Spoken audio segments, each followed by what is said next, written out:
I had always believed that the wild was a place of solace, a vast, untamed refuge where the troubles of modern life faded away.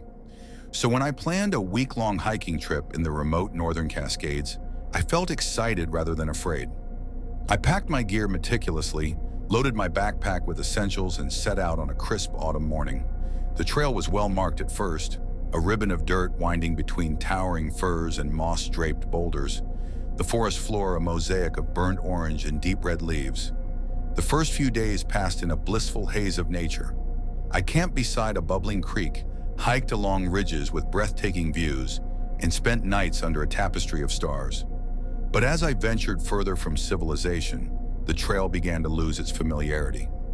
Unmarked paths appeared, and the forest grew darker, denser, a silent labyrinth that seemed to swallow the light. On the fourth day, I decided to explore a side trail that veered off the main path. The air grew colder and the canopy thicker, letting in only stray beams of light that danced on the forest floor. My boots crunched on a bed of decaying leaves, and the wind whispered through the trees in voices I could almost understand. I pressed on, intrigued by the mystery of this forgotten path. After several hours of solitary trekking, I reached a clearing. At its center stood an ancient gnarled tree, its limbs twisting upward like clawed fingers against a slate-gray sky. Something about the tree made my skin crawl, a presence I couldn't quite name. I set up camp nearby, trying to convince myself it was just an eerie natural monument rather than a harbinger of what was to come. That night, as I sat by a small fire, I heard a noise that was distinctly out of place. The crackle of burning wood was joined by a slow, scraping sound, like a branch dragged along the ground. I peered into the darkness beyond my camp, my heart pounding, but saw nothing but shifting shadows. Sleep eluded me. I lay awake, listening to the forest murmurs, feeling that something was watching me from behind the trees. The next morning, I discovered fresh tracks encircling my campsite. They were not quite animal prints, too irregular and human-like, but there was no sign of another hiker. I followed the prints to the ancient tree in the clearing, where they ended abruptly at its base. A deep sense of dread settled over me. I packed up quickly and decided to retrace my steps back to the main trail, but the forest now seemed hostile, as if it had changed shape in the night. As dusk fell on the fifth day, the environment took on an almost oppressive quality. The forest became a labyrinth of narrow, winding paths, each one looking more foreboding than the last. I felt as though unseen eyes were tracking my every move. My breath came in shallow bursts as I navigated through gnarled undergrowth and tangled vines. The wind no longer whispered, it moaned, echoing through the trees like distant cries. I began to doubt whether I was truly alone. That night, I camped in a small grove away from the main path. I bolted my tent shut and kept a small lantern burning inside. As I lay in my sleeping bag, a series of sounds jolted me awake. A series of low, measured footsteps circling the tent, punctuated by the occasional snap of a twig. I strained my ears, but the sounds stopped as suddenly as they had begun. Unable to sleep, I listened for hours until the first light of dawn crept in. When I emerged from the tent, I found the ground around it disturbed, as if something had passed by multiple times. Deep impressions, too large for an animal, trailed off into the darkness of the forest. I followed them hesitantly until they vanished near a thicket of dense brush. I felt a mounting terror that I couldn't ignore. The following day, my mind was a chaotic jumble of rational thought and primal fear. I forced myself to continue on the main trail, but the memory of the disturbing footprints and the unseen footsteps haunted every step. The forest, once a peaceful haven, had become an arena of uncertainty and dread. As the sun began to set on the seventh day, I reached a narrow ridge overlooking a valley blanketed in twilight. Hoping that the expansive view would restore my confidence, I stopped to catch my breath. But as I scanned the valley below, I noticed something that froze me in place. A small, dim light flickering in a clearing that shouldn't have been there. It moved slowly, almost deliberately, like a candle in the wind. I watched in horror as the light drifted toward the edge of a dense stand of trees. My heart pounded as I realized I was not alone in these woods. I gathered my things in a hurried panic and began the descent along the ridge, every instinct screaming for me to flee. The descent was treacherous, and I stumbled several times on loose rocks and tangled roots. The forest seemed to close in on me as the darkness deepened, and the distant, eerie light haunted my every step. I finally reached the base of the mountain as night fully enveloped the landscape. The last thing I remember is hearing a soft, almost sorrowful murmur, like someone calling out in anguish, before I scrambled into my car, driven solely by a desperate need to escape. I never stopped to look back as I sped away, the winding road receding into the inky blackness. Later, in the safety of a well-lit motel, I reviewed my photos and notes. The images of the ancient tree, the disturbing footprints, and the strange light haunted me. But there was nothing concrete that could explain what I'd experienced. Local records mentioned no unsolved disappearances or strange occurrences along that trail, just the natural decay of an old forest. I left the wilderness that day with a heavy heart and a mind forever scarred by the unknown. I still wonder what roams those shadowed trails, the silent watchers, the unexplained footsteps, and whether the forest itself remembers the terror of that night. Even now, when I'm alone, I sometimes feel a cold presence watching from beyond the trees. And though I try to convince myself it was all just a trick of the light and a mind stretched too thin by isolation, I know some memories are too real to ever fade away completely. I always believed that some nights are meant for quiet reflection, until one fateful autumn that shattered every notion I had of safety. I had recently moved into a modest apartment in an old building on the edge of town, seeking solace from the ceaseless bustle of the city. The building itself was a relic of a bygone era, its walls steeped in memories and its creaks and groans, a constant reminder of time past. I thought that living alone, with the promise of solitude and uninterrupted peace, would be a welcome change. I was wrong. On my first night in the new place, I found comfort in the familiar sounds of rain tapping against the windows and the low hum of a city that had long since quieted for the night. I settled into bed, the soft light of a bedside lamp my only companion. But in the stillness, I began to notice subtle inconsistencies. At first, it was just the feeling, a slight prickling sensation on my skin, as if invisible eyes were tracking my every move. I dismissed it as the product of an overactive imagination, a side effect of the many sleepless nights in a new, unfamiliar space. The following evening, while I was cooking dinner, I noticed that the kitchen clock seemed to skip a few seconds, as if time itself were momentarily halting. I blamed it on faulty wiring in the old building. Yet as I sat down to eat, I couldn't shake the sense that something was off. The lights flickered, and for a brief moment, I thought I saw a shadow move across the wall. Too deliberate to be a trick of the light. Too defined to be just a passing cloud outside. That night, as I lay in bed, the silence pressed in around me. Every sound was amplified. The creaking of the floorboards, the distant hum of traffic far away. Even the soft rustle of the wind seemed to murmur secrets. Just as I was drifting off, I heard a faint noise, a low tapping at my door. I sat up, heart pounding, but the tapping stopped as quickly as it had started.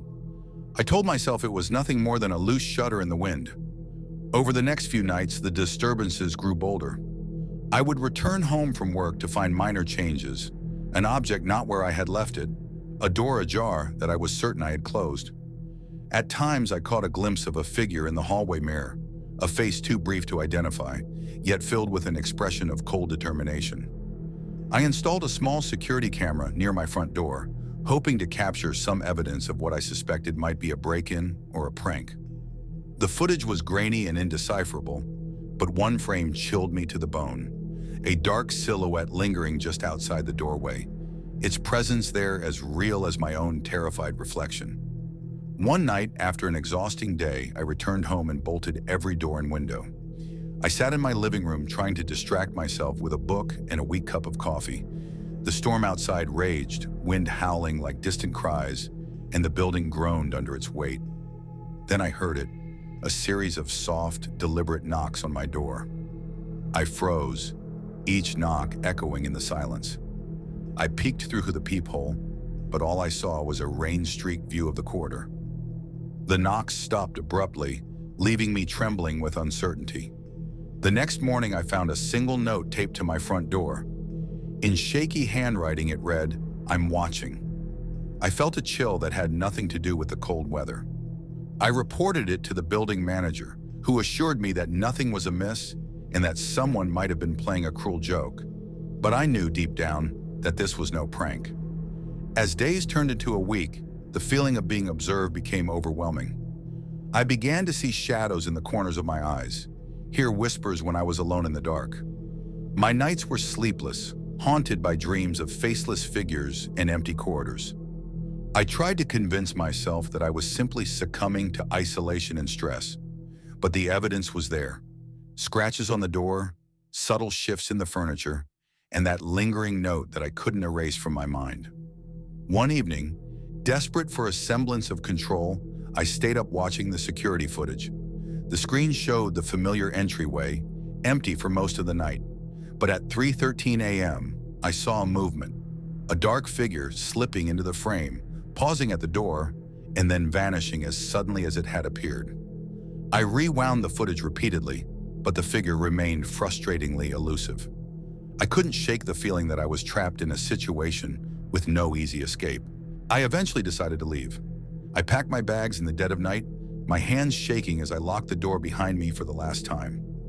I moved to a new apartment in a different part of town, but the memories of that long, terrifying week followed me like a persistent shadow. Now when I'm alone in the quiet of the night, I can't help but wonder if the darkness itself is watching, if the walls of that old building still hold the secrets of the presence that made me feel utterly exposed. I don't know what truly haunted that place, whether it was a person, a manifestation of my own fear, or simply the inescapable isolation of living in an old building. But I've learned that sometimes the most harrowing horrors are not the ones you can see, but the ones you feel creeping into your every thought in the silence of the night. I never imagined that a routine drive home could become a journey into the unknown, a descent into a darkness that seemed to follow me long after I had left it behind. It was a stormy October night, the kind where rain slashes against the windshield like icy shards and the wipers struggle to keep up with the relentless downpour. I had been driving for hours along a deserted highway that wound through endless stretches of barren countryside. The only sound was the steady drumming of rain on the roof of my car and the soft hum of the engine. I was tired, my mind foggy from the long day, and I just wanted to get home. As I emerged onto a particularly isolated stretch of road, something in my rearview mirror caught my eye. A pair of headlights, dim and unwavering, following me at a distance I couldn't quite judge. At first I assumed it was just another late-night driver, but as the miles passed, the headlights maintained a constant gap, neither drawing closer nor falling behind. I tried switching lanes and even accelerated, but no matter what I did, that car seemed to shadow me like a dark, silent twin. A knot of dread began to form in my stomach. I forced myself to dismiss the thought. Perhaps it was simply a cautious driver, or maybe I was just fatigued. Yet a nagging unease kept me glancing at the mirror every few minutes. The rain made everything look blurry, and the dark silhouette of the car was almost indistinguishable from the night. Yet its presence was unmistakable. After about an hour of this unnerving pursuit, my engine began to sputter. I glanced at the dashboard. The fuel gauge was dangerously low and my heart sank. Of course, I should have refueled earlier. I coasted to a stop on the side of the road, the rain pouring down in torrents as I pulled off into a narrow gravel shoulder. The relentless storm muffled any sounds from outside, leaving me alone with the sudden failure of my car. I fumbled with my phone for a signal, but nothing came through, just the oppressive silence punctuated by the storm. I tried restarting the engine. It groaned and coughed before coming back to life. With a mix of relief and lingering dread, I pulled back onto the highway. Yet as soon as I resumed driving, I noticed something even more disturbing. In the condensation that had gathered on my rear window, I saw a handprint, dark and smeared, as if someone had pressed their cold hand against the glass moments before. My pulse quickened, and I stared in disbelief. I wiped it away, but the memory remained like a scar. I questioned my own sanity. Had I really seen it, or was it a trick of the rain and fatigue? Determined to escape the oppressive atmosphere, I turned off the highway and took a detour through winding country lanes. For a few miles, the landscape changed from a desolate asphalt ribbon to narrow tree-lined roads that cut through open fields. I hoped that the change of scenery would help clear my mind. Yet as I navigated the bendy roads, I couldn't shake the feeling that I was still being followed. Every time I checked my rearview mirror, I caught a glimpse of those headlights lingering, a silent reminder of the mysterious car. I tried to focus on the passing landscape, the amber glow of streetlights reflecting off wet fields, the silhouettes of old barns and scattered trees, but the unease was persistent. I started to notice that every now and then, the headlights would flicker momentarily, as if the driver was sending a signal or trying to convey a message. I couldn't tell if it was an accident of faulty wiring or something more deliberate. As the detour led me onto an even narrower road, the car finally vanished from my mirror. For a brief moment, I felt a surge of relief. But just as quickly, a new anomaly appeared. A faint, static-like crackle came through my car's radio, a sound that had nothing to do with the station I'd been listening to. The volume dial began turning on its own, and amidst the interference, I heard a low, almost inaudible murmur that sent chills down my spine. I couldn't understand the words. It was as if the static was trying to form a warning. I pressed on, heart pounding, until I finally reached a small, well-lit gas station. Parking under the harsh glow of neon lights, I stepped out into the storm. The rain was relentless, and the pavement shimmered with puddles reflecting the chaotic sky. I walked around to my car, trying to catch my breath and steady my shaking hands. That's when I saw it. Another handprint, this time on the rear windshield, stark against the condensation. It was clear, deliberate, and impossible to ignore. I rushed back inside my car, locked the doors, and started the engine. I sat there for what felt like an eternity, eyes glued to the mirror, listening to the hum of the engine and the relentless patter of rain. I couldn't shake the feeling that someone was out there, watching me through the storm. Eventually, I drove home, the strange incidents haunting my every thought. Even after I reached the safety of my house, I couldn't shake the memory of that cold, dark presence on the road. In the weeks that followed, I found myself avoiding lonely back roads and desolate highways, preferring the bright bustle of city streets. Yet whenever a storm rages outside, I can't help but glance at the rearview mirror, half expecting those mysterious headlights to reappear. I reported the incident to the local authorities, but with only grainy footage and a few inexplicable handprints as evidence, they chalked it up to fatigue and an overactive imagination.